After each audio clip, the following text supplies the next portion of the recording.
మనతో పాటు మధుసూదనాచారి గారు ఉన్నారు. మాట్లాడే ప్రయత్నం చేద్దాం. సార్, ఎట్లా చూడొచ్చు హరీష్ రావు ఇంట ఒక విషాదం చోటు చేసుకుంది, తండ్రిని కోల్పోవడం? చాలా బాధాకరమైనటువంటి విషయం.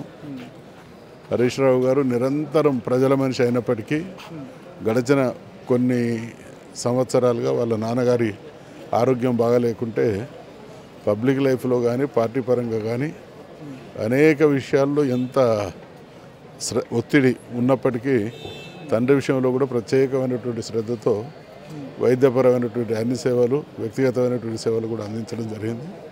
కానీ ఆయనకు వచ్చినటువంటి జబ్బు అలాంటిది కాబట్టి ఈరోజు మా అందరికీ హరీష్ గారి ఇంట్లో జరిగినటువంటి విషాదం తెలంగాణ ఉద్యమకారులందరికీ, తెలంగాణ కోరుకునే అంటే తెలంగాణ అంటే ఇష్టపడే వాళ్ళందరికీ కూడా బాధాకరమైన దినం. అంటే పార్టీలకు అతీతంగా చాలామంది నాయకులు స్పందిస్తూ ఉన్నారు. చివరికి ముఖ్యమంత్రి రేవంత్ రెడ్డి గారు సో ఎవరైనా ఇప్పుడు హరీష్ రావు గారు గడిచిన 25 సంవత్సరాల కాలంలో రాష్ట్రంలో ప్రజా జీవితంలో అందరితో కలిసి పనిచేసినటువంటి ఒక విలక్షణమైనటువంటి వ్యక్తిత్వం కలిగినటువంటి, పార్టీ ప్రయోజనాలే ముఖ్యమైనప్పటికీ ప్రజా ప్రయోజనాలతో పాటు ఇతర పార్టీలను కూడా గౌరవించి సంస్కారం ఆయనకున్నది కాబట్టి అందరూ కూడా ఆయన ఇష్టపడతారు.